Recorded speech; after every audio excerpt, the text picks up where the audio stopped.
changing your life one story at a time. This is the Chicken Soup for the Soul podcast with Editor-in-Chief Amy Newmark. Hey, it's Amy Newmark with your daily dose of Chicken Soup for the Soul inspiration. It's Friend Friday, which is the day that I get to introduce you to one of my really fabulous friends. And today we're going to talk with Robin Presnall. She is executive director of something called Small Paws Rescue, which has been featured on Animal Planet. Robin is a frequent guest on Fox and Friends. She's been on Inside Edition with Deborah Norville. She's a frequent contributor to our book. And the most awesome thing about Robin is that she has saved thousands of abandoned dogs. So, Robin, welcome. I'm so happy to have you on our podcast today. Well, thank you for having me. I'm really honored to be included in the new podcast series with Chicken Soup. So Robin's been in several of our books. She's been in Chicken Soup for the Soul, My Dog's Life, Chicken Soup for the Soul, The Dog Did What, Chicken Soup for the Soul, I Can't Believe My Dog Did That, Chicken Soup for the Dog Lover's Soul, and one book that's not about dogs, except her story is about dogs. She wrote a great story for Chicken Soup for the Soul, Find Your Happiness, and her story was called Filling a Need, and that's what we're going to talk about first today. So, Robin, tell us what happened as you were approaching your 40th birthday, which I'm sure was just yesterday. Oh, it was just yesterday. It was basically a few hours ago. No, actually, I'm 59 now, but as I was approaching my 40th birthday, I realized that, I had no children. I wasn't going to have children or grandchildren. I had a great husband. I had a good relationships with friends. I had a great church. But I wasn't a person that was going to leave a mark or a legacy of any kind after I was gone. I was not going to be remembered for having done anything special or made anybody feel special, or changing any lives like you've done so well with your Chicken Soup books. So what I wanted to do was I remember flipping the channels on TV, and I saw Billy Graham, who I have the greatest respect for Billy Graham, and he was talking about the verse in the Bible in Psalms that talks about if you love the Lord your God with all your heart and all your soul and all your mind, he will grant you the desires of your heart. And he was explaining that this wasn't just desiring a red sports car, that this was really, truly the deepest desires of your heart. So I began to pray daily for 2 years. Please, God, show me the purpose of my life. There must be something that is my purpose, something more than just going to lunch with friends or shopping or, having parties or going to parties. So I really began to pray earnestly for God to show me the purpose of my life. And something really tragic happened at that point in my life. It was a tragic thing. My heart dog, the dog that I loved more than any dog I'd ever had in my life, he was a little Mudapoo. His name was Nicholas, and he was diagnosed with canine lymphoma, which is terminal.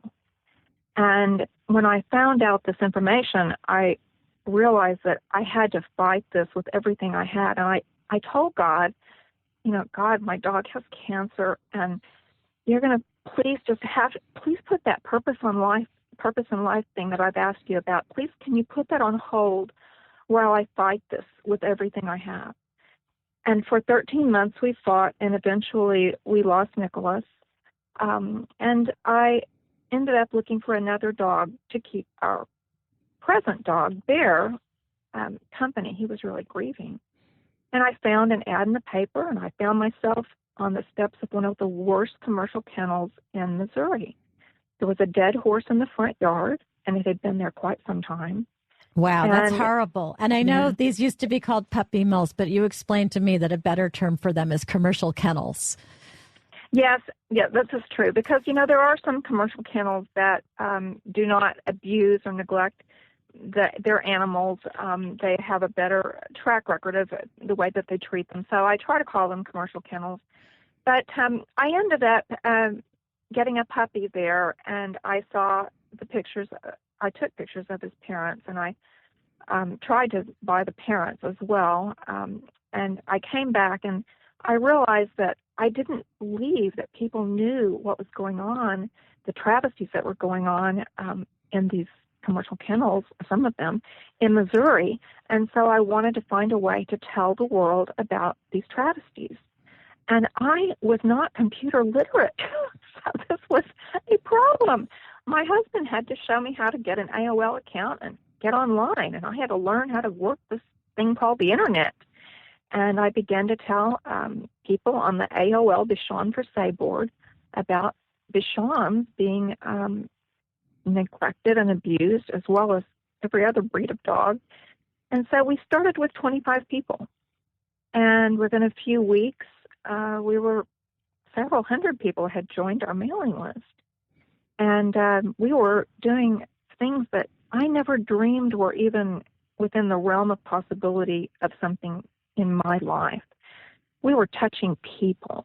We were, yes, we were saving some dogs, but we were transferring love from those dogs to people who at that time may not have had any love in their life at all.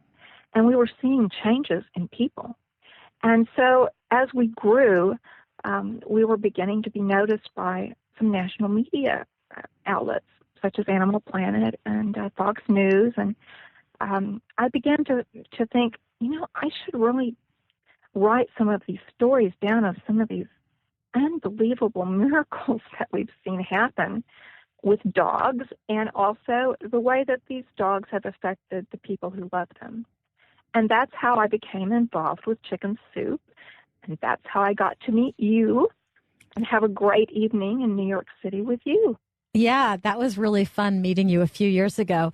And I know that once you got into the dog rescue, you ended up with thousands and thousands of people on your email list in 28 different countries. The story you gave me was in our book, Find Your Happiness, and the book was all about finding your purpose in life and discovering your passion. And you said in your story that after these years went by and you kept asking God to just give you a deferment on finding the purpose in your life, that all of a sudden you realized, goodness, I already found the purpose in my life. I'm rescuing thousands of dogs. So how many? All of a sudden? Yeah, how many dogs have you rescued? Well, we've rescued over 11,000 Bichon Frisés now in the past 18 years. Mm-hmm. Yes, I realized that God had softly answered my fervent prayer to Him to show me the purpose of my life. And indeed, I was living, in fact, every aspect that I had asked Him for of this perfect, dream thing for me that I wanted. Every single aspect of it had been given to me. I mean, just sevenfold, really. It was the most unbelievable job of a lifetime. It's one of those things I think Lillian Carter said that the Peace Corps is the toughest job you'll ever love. It is a tough job, but I love it. I love the people that love the dogs. I mean, yes, we do rescue dogs, and that's what we're about. We rescue the breed Bichon per se, but we also it's about so much more. We believe that a dog is more than just a dog. We believe that a dog is a little body with love, and that love can transfer to a human being and can change a human being's life. It can make someone who's had a loss have a reason to get up in the morning. Absolutely. To walk the dog. We get so many stories about people who were even thinking about committing suicide and then said, I have to take care of my dog or my cat. And we have so many of those who rescued who stories. People rescue a dog, but then they say, the dog rescued me 10 times more than I rescued the dog. Yes. We have a real passion at Chicken Soup for the Soul for promoting adoptions. 2 of my 3 grand dogs are dogs rescued from shelters. And I wanted to ask you about spaying and neutering, because in our books, we talk a lot about what these rescued animals can do for you, how grateful they are, how they add value to their families' lives. But the area we don't really get into in our stories is what to do when you first bring them home from the shelter in terms of their medical care. Well, it's interesting. I've come to the conclusion that every dog in a shelter in the United States that has been euthanized has one thing in common. Every single one of them, and there are millions. neither of their parents were altered. Neither of their parents were spayed or neutered. That's the one thing they all have in common. And it's kind of a little-known fact that in 6 years, 2 cats can produce up to 7,000 cats. And in 6 years, dogs are not quite as prolific, but they can produce up to about 5,500 dogs. And the way that happens is you have a male and a female, and people think, oh, these are such great dogs. I'd like to have puppies so that other people can experience what we're experiencing. And so they find homes for those puppies, and then those people think the same thing. These are such great dogs. I want to find another male to mate with this dog so we'll have puppies, and people will experience the same thing we're experiencing. And before long, your great-great-great-granddog is in a shelter in a line waiting for a euthanasia room. Right, something you never expected. You never expected that. And there are millions of dogs sitting in shelters waiting, and so many of them are euthanized. Millions of them are killed every year. It's the most horrendous sight. If you see it. It is horrible. The smell, watching those dogs be led away on leashes to that awful place. To that room. Yeah, no, so my daughter, she adopted a pug, and this, a purebred pug should be worth a lot of money, but this pug was available at a shelter in Pawtucket, Rhode Island for $40 because she was a defective pug. She had a mushed-in face, and she was half blind and half deaf, and her tongue was hanging out. She was missing half her teeth, and she had just had a litter of puppies. So somebody had bred that dog and then thrown her out on the street. So my daughter immediately had her spayed, which I think cost a few $100s. And it probably did. And there are also low-cost spay and neuter clinics at almost every major city in the country. You can look up online a low-cost spay and neuter clinic if that's a difficulty for you.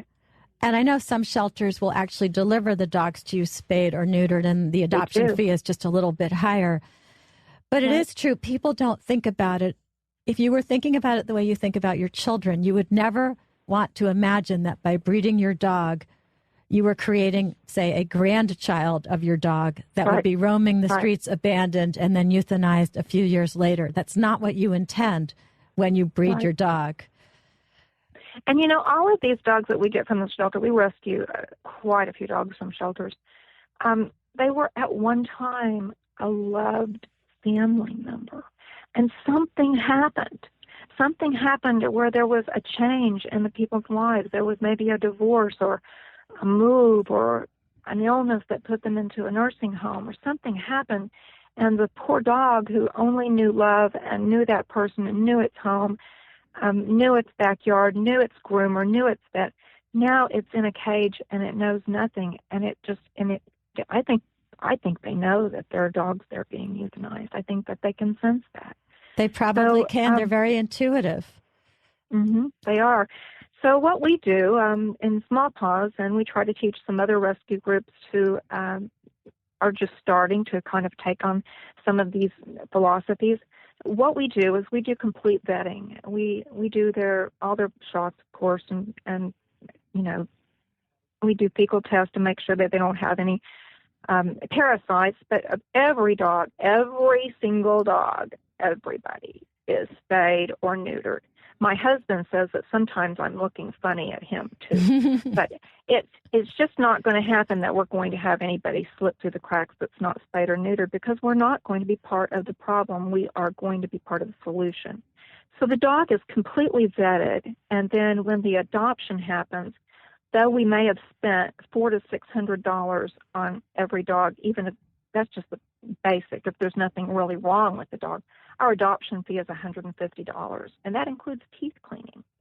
So that's a good deal. That's a good deal for a purebred Bichon Frise. It's a great deal for the dog. That's a wonderful thing. Well, thank you, Robin, for joining me today.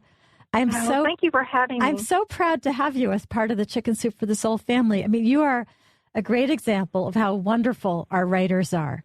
You all are doing such a great thing, and I am so impressed by what you do. You deserve all the television coverage that you get, and you deserve all this success. To our listeners, if you want to read more stories from the book that we talked about today, that Robin's story is in, one of Robin's stories,